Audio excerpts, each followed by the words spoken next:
Welcome back to Midwest Garage. In this video, we're going over part 4 of the work truck revival project. And in this video, the truck's getting a big facelift with 31-inch tires, new wheels, and brand new 2500 heavy duty shock absorbers. So if you guys remember from my test run of this truck last winter, we went out and plowed some snow with it and it did a really good job, but there were a few issues that I felt I needed to address. One of them was ground clearance, the other one was a better set of tires. And so right now we are going to be fixing that issue. Also, this thing feels like a big boat when you're driving it. The shock absorbers are completely shot. So instead of just going the stock route, I figured we'd throw some 3/4 ton shocks in there to stiffen it up a little bit and just give it a little bit more of a payload when it comes to hauling stuff, since this will be a budget work truck. Now, to spare you guys the boredom, most of this video will be in time lapse, so you can see the quick transformation. I will be stopping every now and then to explain a couple things or address any issues that I do see, but for the most part, sit back and enjoy. So just to clarify, since this is a budget work truck restoration, I didn't go with brand new wheels and tires. You can see that they are in really good shape, but I got these off Craigslist for 350 bucks. The shocks, of course, are brand new. Those ran around $200. You can see that the wheels have a little bit of rust and they're not in perfect shape, but they're way better than what's currently on the truck, but they'll definitely give us that ground clearance and that performance that we really need out of a work truck. You can see that there's still a lot of life left in these tires, big knobby treads. And you really can't go wrong getting this deal for 350 bucks. These tires brand new would have been easily over $1,000, not including the wheels. And just to see what the change in ground clearance is, I'm going to measure this right now. And from the center of the wheel to the top of the fender, we're right at 33.5 inches of height. And the ground clearance to the bottom of the plow bracket is right at 5 3/4 inches.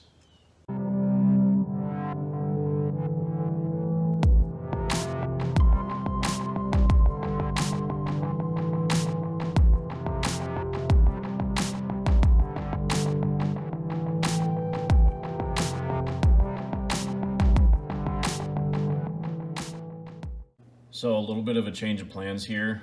These bushings are seized on here pretty good, and it's a whole process to get those out. So I was fighting this bushing for probably about a half an hour. I was able to get the bottom pounded out, but the top here goes through the frame, so there's no way to actually hammer it out. So I need to think of a different way, and I just don't have the time right now to deal with that. So we're gonna get the new wheels and tires on, and I'll deal with shocks in a different video, as well as go over how to remove the old seized on shocks, because that's probably a good tip that everybody would probably like to see. So that'll be in a different video. So for now, let's get the new wheels and tires on, see how it looks, and we'll go from there.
So even though I didn't get to the shocks today, the truck still looks way better than when I started off this morning.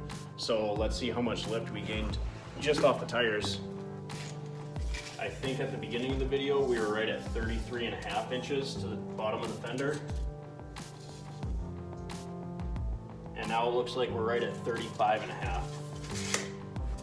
And to the bottom of the plow mount, we're sitting right at 7 inches. So overall, we gained about 2 inches of lift and obviously much better traction off just switching out to bigger tires. I hope you guys enjoyed this video. I know that we didn't cover quite as much as I was expecting to today, but in the end, we will get another how-to video out of it. So stay tuned for the next one, and thanks for watching, guys.